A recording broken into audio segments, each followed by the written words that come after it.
let's begin. Thank you all for coming to today's CCPL Talk.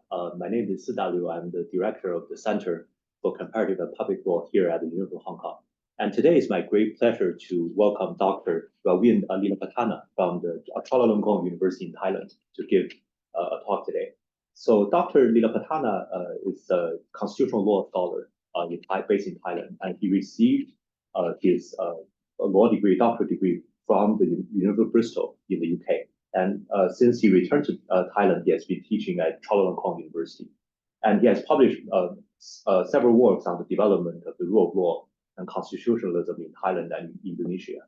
And currently he's working on a monograph on the rule of law in Thailand, and which is to be published with Hart Press in 2026. So today, the topic that Dr. Lilapatana will be speaking about is the monarchy-led urban development, lessons from Bangkok's planning regime. So without further ado, I will turn it over to you. Okay, thank you very much, and good afternoon. First of all, I would like to express my special thanks to Professor Liu and Flora for helping arrange this wonderful event. And of course, it's great to be back here, at HKU after 6 years. And my presentation today, as its title suggests, is by and large concerns with the role of the monarchy in implementing the process of urbanization. And I'm going to use the case of Thailand's capital city, Bangkok, as an example. The first thing that you can notice from this presentation is that it's quite unique that when we speak about normally when we speak about urbanization and urban development, we normally think that it should be the executive, be it the local or the national government that takes the lead in implementing it, right? But in Thailand, I mean, if you visit Bangkok, you can see that a lot of public infrastructures that are officially said to be the initiatives of His Majesty the King, especially the previous King Bhumibol the Great. And as a law scholar, as a constitutional law scholar, I'm trying to theorize the monarchy's role in this respect, and try to show how these roles invite us to revisit the rationale behind planning law, I mean urban planning theories, as well as constitutional law theories. So this is the sequence of my presentation.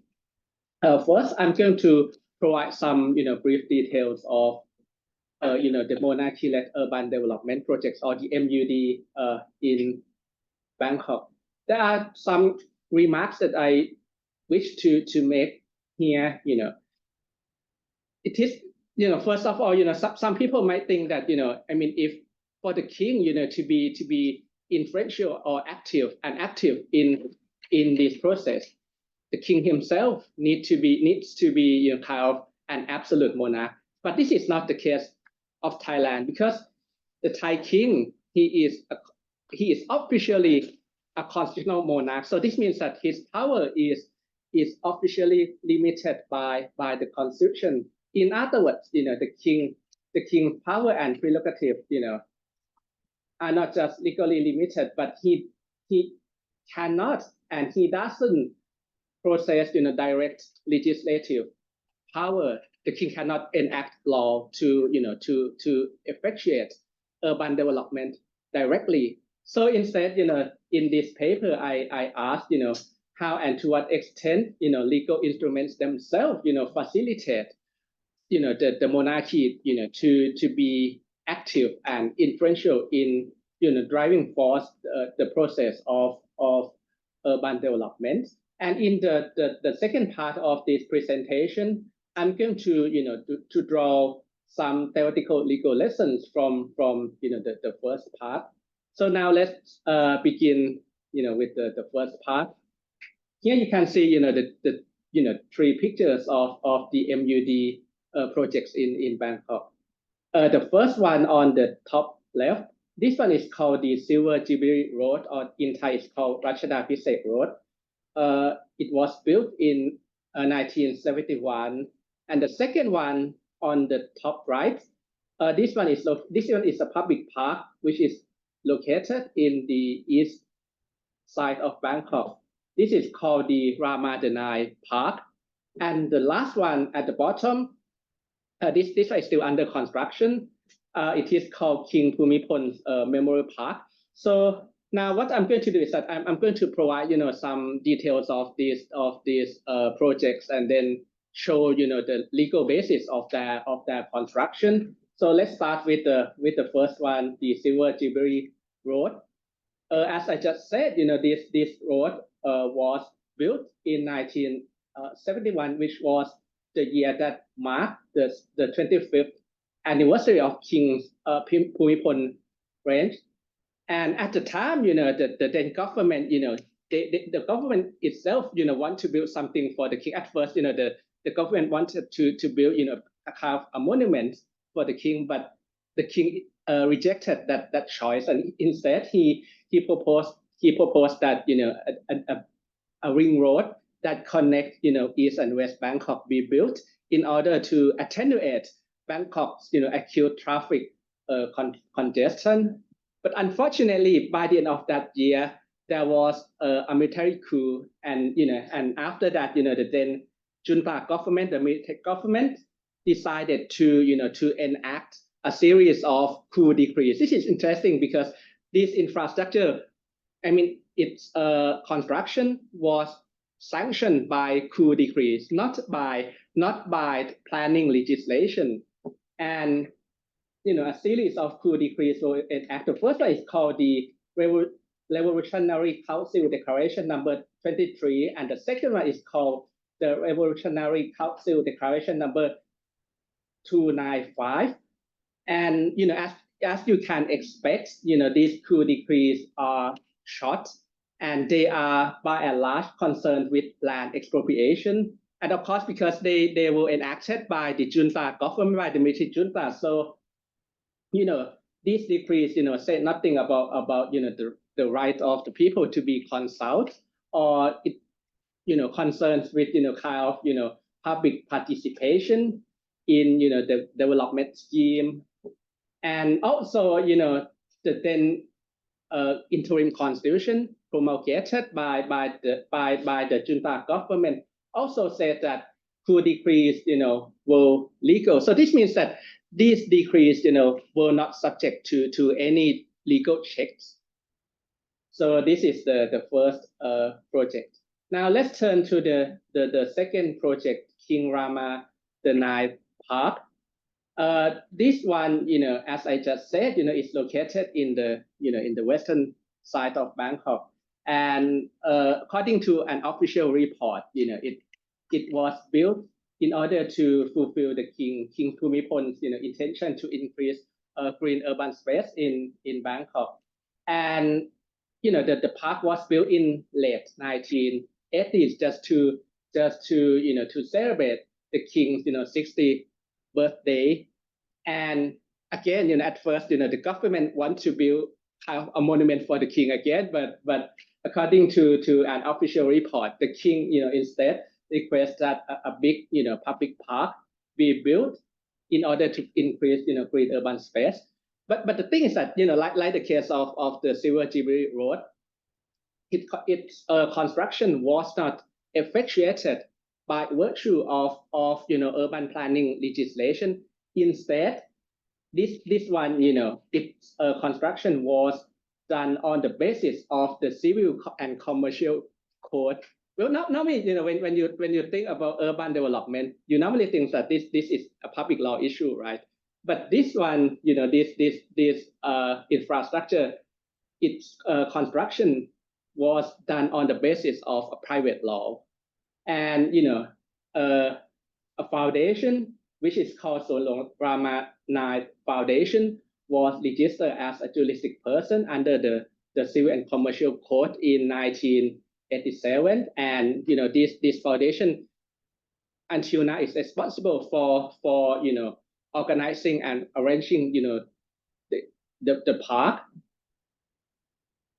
And now let's turn to the third project, King Rama the Ninth Memory Park or King Bhumibol Park. As I just said, this one is still under construction, and this park, I mean, its construction is done by the mandate of the current King Vajiralongkorn in order to commemorate his late father, King Bhumibol, and its construction began in 2017.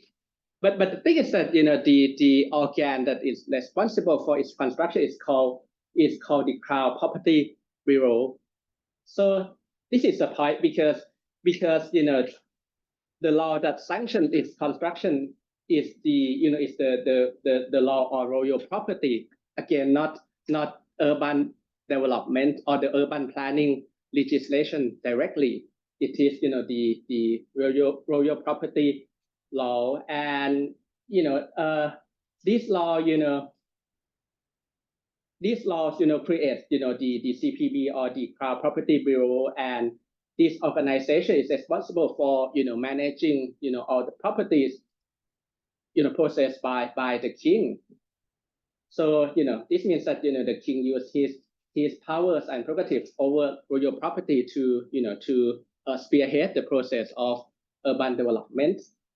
So as you can see, all the MUD projects in Bangkok, the three of them, their construction was implemented through non-planning legislation, be they coup decrees or even the private law like the civil and commercial code. So now we reach the key part of this presentation, because now I'm going to try to draw some theoretical legal lessons. There are three areas that I wish to address here. The first thing I wish to address is concerned with how and to what extent the MUD projects that I just mentioned invite us to revisit the rationale behind what Professor Swati Jari called the idealized planning regime or the Western style planning legislation. So this is the first issue that I'm going to address. The second one that I'm going to address is the relationship between planning legislation and the monarchy. And the third theoretical lesson revolves around the status of urban development, because I'm going to show that urban development should not be just simply viewed as kind of a measure to develop the city, but in the case of Thailand, it also reflects kind of struggles for political preeminence between political elites. So now let's start with the first theoretical issue, how and to what extent the MUD projects invite us to revisit the idealized planning regime's rationale. As I put here, I mean, if you look at the current literature on urban development, you can derive three theses. There are three theses. The first thesis is called secular thesis. According to this thesis, the executive branch is expected to take the lead role in determining town development and planning, because the executive is expected to have resources and expertise, right? So it should be the government, be it the local or the national government that should be responsible for implementing urban development, not the monarchy, right? And the second thesis is called the regulatory thesis. This thesis is based on the rule of law ideology, and it emphasizes that urban development should be done on a statutory basis. It should not be done arbitrarily, right? It should be done on the basis of law. And the last thesis, the participatory thesis, underlies that planning process should be and must be participatory because only open urban development can increase the level of transparency, and also transparent urban development, according to this thesis, is believed to help attenuate the tensions among local residents and between different interests and planning authorities. So these are the three theses underlying I would say orthodox planning law theory, right? But the case of Thailand, the case of Bangkok, the MUD, as I just said, invites us to revisit the three theses. Now let's start with the first thesis, the secular thesis.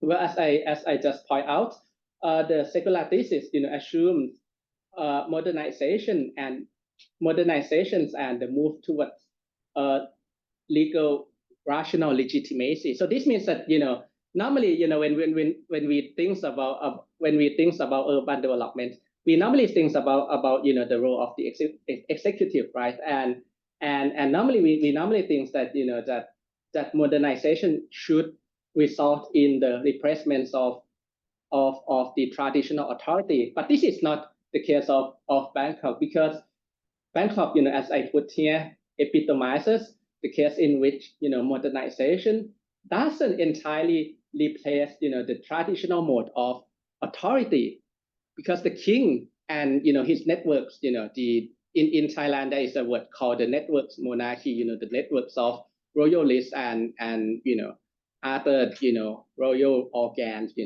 some of them they collaborate together to just to put into effect the MUD project. And of course the Thai monarchy even successfully reinvents with modernity, and this enables the networks monarchy to maintain their hegemonic political position within the Thai political landscape. And as I put here, this I already point out here that the MUD projects in Thailand, they are implemented not by a hands-on monarchy, but by a constitutionally limited monarchy. So this means that the king, cannot enact law directly. Instead, the legal instruments themselves facilitate the king, to be active in this area. So we have to turn to how the MUD projects in Bangkok, challenge the second thesis, the regulatory thesis. Well, as I already said, the regulatory thesis says that urban development should be done on the basis of law, right? But in Thailand, it appears that that the implementation of the NUD is contingent upon royal altruism and sacredness. So this means that royal altruism and sacredness become sources of legitimacy for the MUD projects, and legal instruments, they just serve as a means to translate the king's altruism or his concerns for the well-being of his people into kind of concrete actions in the post-absolutist era. And how about the participatory thesis? Again, the MUD projects invites us to rethink about this thesis. In contrast to the idea of public openness and transparency, the MUD, the implementation of the MUD is premised on the idea of acclamation, because in Thailand, the king is perceived as the father of the nation. He is the embodiment of the nation. So this means that as the father of the nation, what the king has done is always good. He has done everything for the people because of his altruism towards the people, right? So it means that the role of the people towards the king is just to acclaim and to say that what you are doing is good, and you and as children, because the king is perceived as father, right, and the people are perceived as children, and as children their job is to acclaim their father. So these are how the case of Bangkok invites us to revisit the rationale behind the idealized planning regime. And now let's turn to the second theoretical lesson. Now I'm focusing on the relationship between planning legislation and the monarchy. Here I have to go back to the regulatory thesis a little bit. Normally when we talk about planning legislation, we normally think about it in terms of a kind of a regulation, right? Something that regulates the trajectories of urban development. And of course urban development, according to the regulatory thesis, must be contained within a legal technical framework in order to improve accountability. And of course, Thailand, like many modern countries in the world, we have modern planning law. We got, from 1952 until now, Thailand has 3 planning law. The first planning law was enacted in 1952. It was based on the English planning law, and the second one, the Town Planning Act 1975, was drafted by copying the U.S. planning law, and the current planning act, the 2019 Town Planning Act. This one is drawn upon its predecessor, 1975 predecessor. But the thing is that this is quite funny because Thailand has had town planning legislation for 7 decades, right? But not until 1992 that the first comprehensive planning was initiated. So this means that Bangkok hasn't had any planning, any plan until any town planning until 1992. And but the thing is that the MUD projects start before that. The first MUD project in Bangkok start in the 1970s, but Bangkok's town planning itself was drafted in 1992. So it means that the role of the king with regard to urban development had begun before the Bangkok comprehensive plan came into force.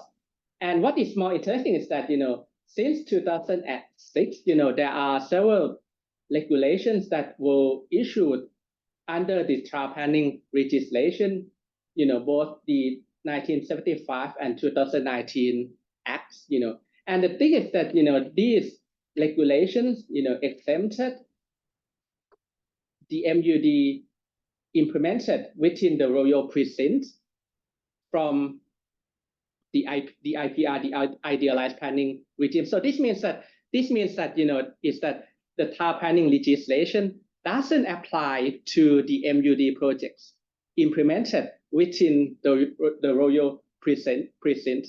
This obviously runs counter to the rationale behind planning legislation, because as I just said, according to the rationale behind the planning legislation, urban development must be contained within a legal technical framework in order to improve accountability. But in Thailand, it appears that planning instruments are created to exempt town planning from being applied to regulate the implementation of the MUD within the royal precinct.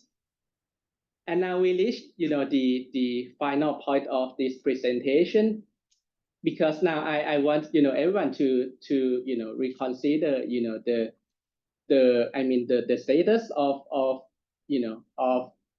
urban development and of course urban planning law. Normally, when we think about urban planning law and urban development, we normally think about the issues of legal accountability or something like that, right? But in Thailand, I just want to show that the issue of urban development also reflects kind of political struggles, or struggles for political preeminence between political elites, between competing interest groups.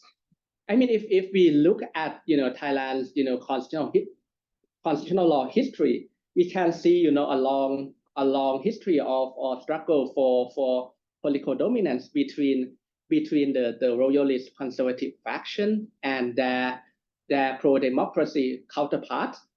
Back in 1932, there was a revolution in Thailand, which led to the abolition of royal absolutism. And since then, Thailand has been formally adopted, parliamentary democracy. But this is interesting because, if you visit Thailand, you can see is that the monarchy is the strongest institution in Thailand, right? Because of this event. Well, back in 1947, there was a military coup, a loyalist coup. And this coup was organized by the loyalist conservative elites in collaboration with the military. And since then, the royal conservative faction has been successfully able to restore their political preeminence within the Thai political landscape. But what is very interesting is that instead of reinstating royal absolutism, the loyalist conservative faction decided to implement the regime called the democratic regime with the king as head of state. It is a kind of a tutelage democracy. The idea of this regime, the RKH, is that the king is the supreme father. I would say that the monarchy is the supreme institution of the kingdom, and the monarchy is the sinew of democracy. He's the embodiment of the demos. So, electoral politics is allowed, but it cannot be conducted in a way that leads to the abolition of the monarchy. Anyway, despite the restoration of the political preeminence of the monarchy, this doesn't mean that demands for democracy do not exist in Thailand. Pro-democracy groups still struggle for political liberalization and democratization. And my key point here is that the implementation of the MUD projects is a significant way that is adopted by the monarchy in order to reinforce its staying power in the post-absolutist era. If you look at the names of the road and the two public parks that I just mentioned, the Silver Jubilee Road and the King Rabat the Nile Park and the King Bhumipon's Memory Park, you can see that their names, are connected with the king, right? And they symbolize, the king, graciousness and altruism towards the people. And this is why I put here in the third bullet that the MUD projects, carry constitutional significance due merely to their highly symbolic value. And another key point is that the manner in which legal instruments are used to implement the MUD also reflects the constitutional struggles between the two forces, the royalist conservative faction and the pro-democracy faction. Now I use the example of the exemption clause, the one that I just mentioned, the exemption clause. Well, as I just said, that the regulations, issued under, the town planning legislation exempt the MUD project implemented within the royal precinct from being regulated by town planning legislation, right? And this thing, in my paper, I says that this thing reflects the attempt to create a to set kind of demarcation between the sky and the soil, between the sacred realm and the mundane realm.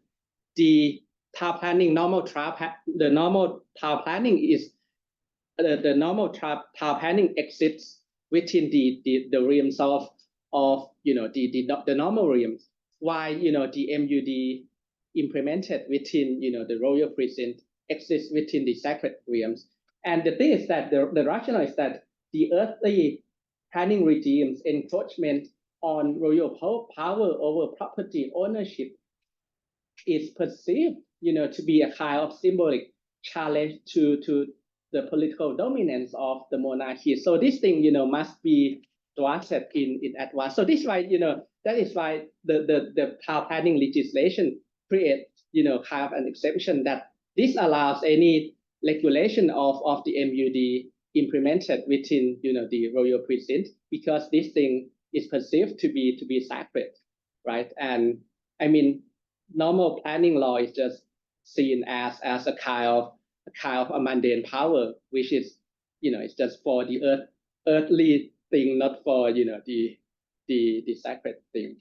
So this is all of my presentation, and for the full paper, because the paper is now published in the Chinese Journal of Comparative Law, you can use the Oxford Scholarship online database to download this article. And of course, it's great to hear some of your feedback, because now, as I just spoke to Professor Liu, now Professor Andrew Harding and I, we are going to develop this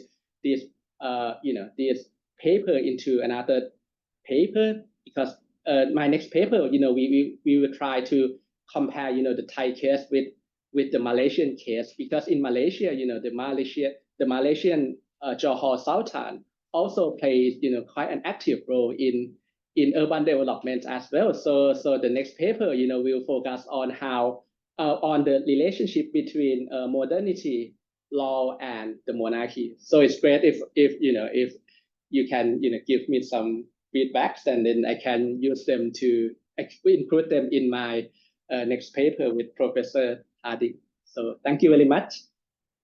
Okay, then let's thank Dr. Lilopatana for this excellent talk. And also thank you for